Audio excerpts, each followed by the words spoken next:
Have you ever noticed how people who live in similar climates can look so different? Take the Inuits of the Arctic and the Scandinavians of Northern Europe. Both live in cold, harsh environments, yet they look nothing alike. But what is the real reason for this?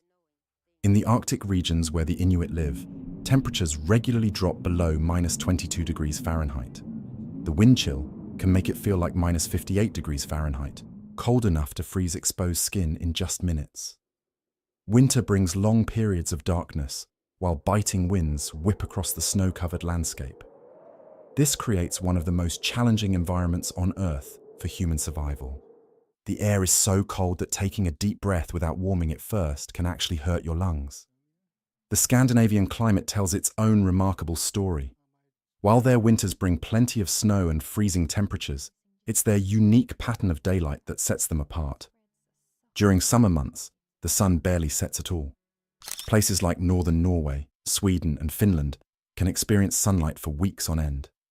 It's a phenomenon known as the midnight sun, where twilight blends into dawn without true darkness in between. The Inuit environment demands incredible adaptations from the human body. Every feature needs to help conserve heat and protect against frostbite. The air is so dry and cold that merely breathing requires the body to have special adaptations to warm and humidify the air before it reaches the lungs. Without these adaptations, the harsh conditions would make survival nearly impossible. Scandinavians face their own environmental challenges. Their bodies need to handle significant shifts between seasons, from dark, cold winters to bright summers where the sun hardly sets. This dramatic variation in daylight affects everything from their sleep patterns to how their bodies process vital nutrients like vitamin D.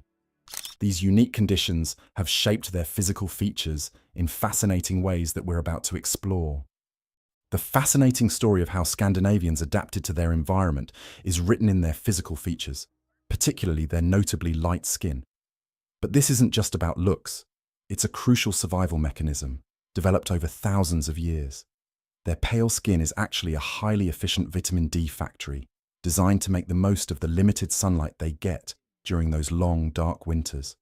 During winter months in Scandinavia, the sun plays hard to get, appearing for just a few hours a day, if at all. Northern regions can go weeks without seeing direct sunlight.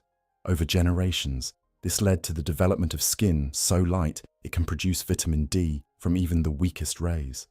Fun fact: Scandinavians can make the same amount of vitamin D in 15 minutes that would take someone with darker skin an hour or more to produce in the same conditions.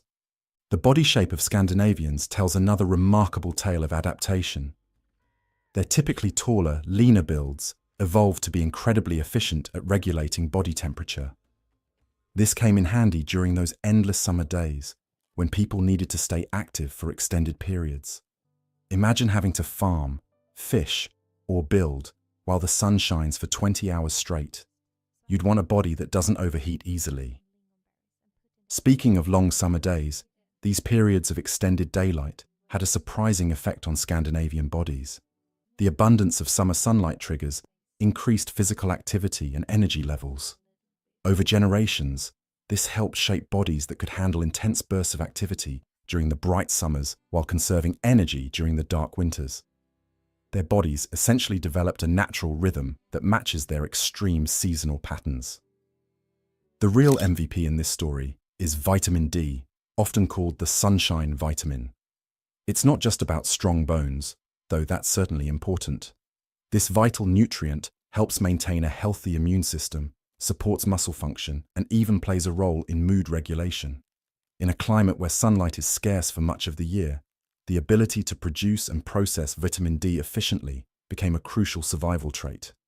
That's why the Scandinavian body evolved to be a master at making the most of every precious ray of sunlight. Ever wonder why you might look like your parents or grandparents? It's all thanks to genetics, nature's blueprint for passing down physical traits from one generation to the next. When it comes to the Inuit and Scandinavian populations, these genetic patterns tell an incredible story of survival and adaptation over thousands of years. Genetic inheritance works like a complex recipe book, with each trait, from height to skin color to facial structure, written in our DNA. These recipes get passed down through generations. But here's the interesting part. The ones that help people survive in their environment tend to stick around. That's exactly what happened with both the Inuit and Scandinavian populations, but in different ways. For the Inuit people, their genes favor a shorter, stockier body type. This isn't random, it's a genetic jackpot for surviving in extreme cold. A more compact body naturally conserves heat better, because there's less surface area for heat to escape from. It's like having a built-in winter coat. Their genes also support higher muscle mass and a layer of insulating body fat, both crucial for staying warm when temperatures drop below -22 degrees Fahrenheit. On the flip side, Scandinavian genetics tell a different survival story.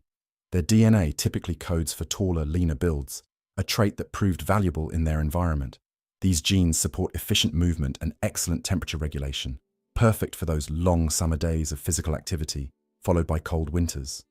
Their genetic makeup also includes instructions for that characteristically light skin, which helps them produce vital vitamin D even during the darkest winter months. But here's something fascinating about genetics. They're not set in stone. Both populations show variations in their genetic makeup, leading to diversity within each group.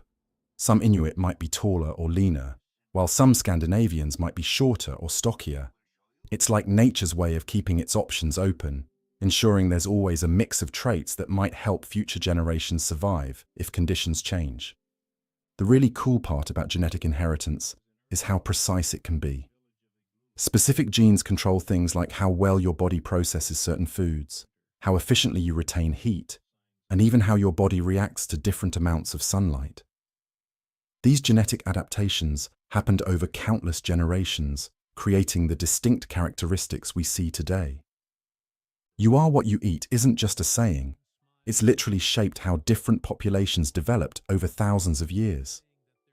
The traditional Inuit and Scandinavian diets couldn't be more different, and these distinct eating patterns played a huge role in shaping their bodies. The Inuit diet is like nature's answer to surviving in the Arctic. With limited plant life available, they developed a diet heavy in animal fats and proteins from marine mammals like seals and whales, along with fish. This might sound extreme to modern dieters, but it's actually brilliant. Their bodies need massive amounts of calories to generate heat in the brutal cold. A typical traditional Inuit diet could pack in up to 4,500 calories per day, most of it from fat, which is crucial for keeping warm. Their diet is especially rich in omega-3 fatty acids. They get more in one day than most people get in a week. This high-fat diet isn't just about staying warm. It also provides the energy needed for hunting and surviving in one of Earth's harshest environments. The most surprising part? Despite this high-fat diet, traditional Inuit populations historically showed remarkably good heart health. Scandinavians developed a completely different approach to nutrition. Their more temperate climate allowed for farming, leading to a diverse diet, including dairy products, grains, root vegetables, and fish. They were among the first populations to heavily consume dairy past childhood, developing a genetic tolerance for lactose that many other populations don't have.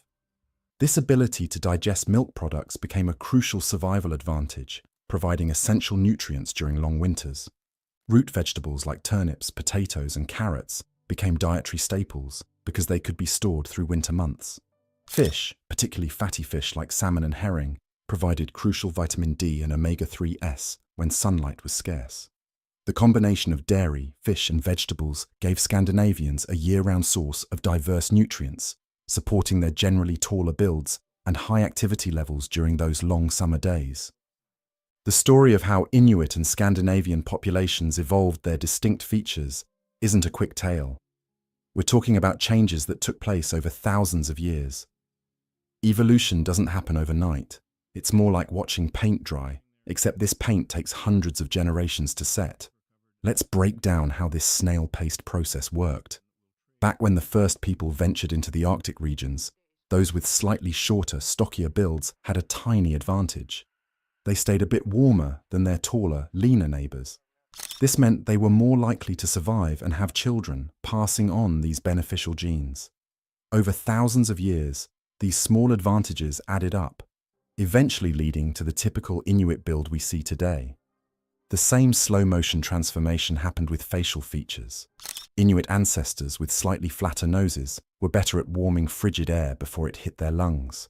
Those with rounder, fuller faces lost less heat through their cheeks. Generation after generation, these features became more common because they helped people survive in the brutal Arctic cold. Meanwhile, in Scandinavia, a different evolutionary story was unfolding. People with lighter skin had an edge because they could produce more vitamin D from limited sunlight. Those with taller, leaner builds were better at staying active during long summer days, while efficiently conserving energy in winter.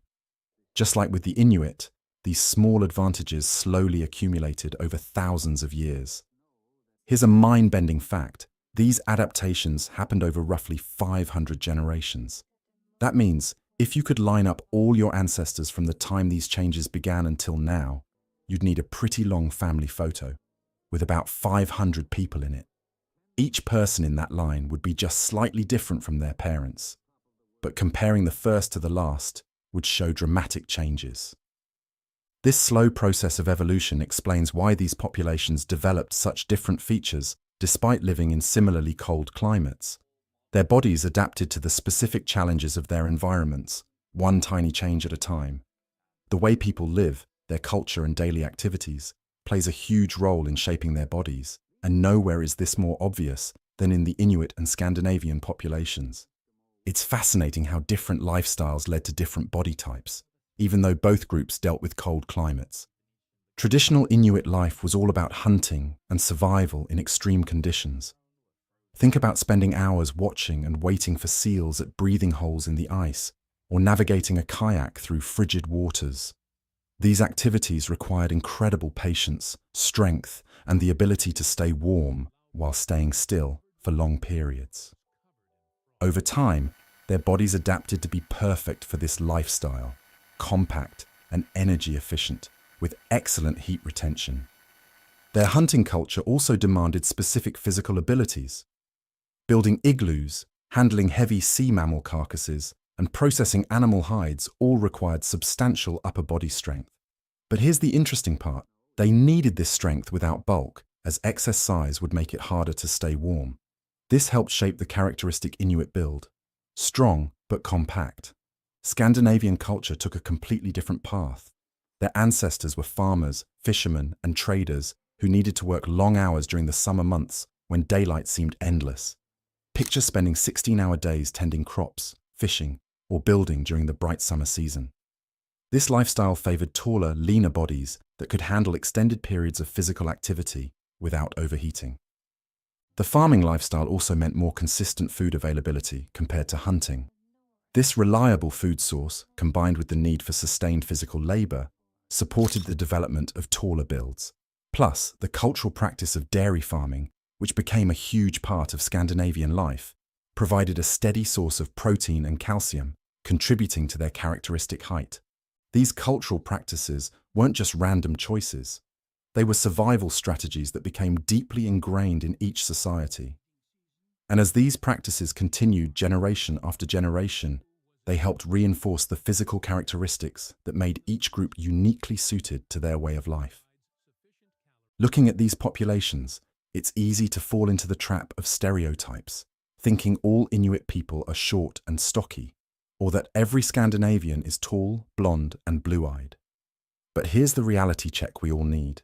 Human populations are incredibly diverse, and these groups are no exception. The truth about Inuit populations might surprise you.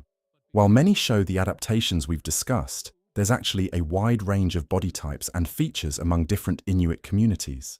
Some individuals are taller and leaner, while others have lighter skin tones than you might expect. This diversity comes from centuries of population movements, genetic mixing, and the simple fact that nature loves variety. A fascinating study from the University of Copenhagen found that some Inuit groups have genetic markers from ancient Siberian populations, while others show influences from North American indigenous groups. This mixing of populations over thousands of years has created a beautiful tapestry of diverse features within Inuit communities.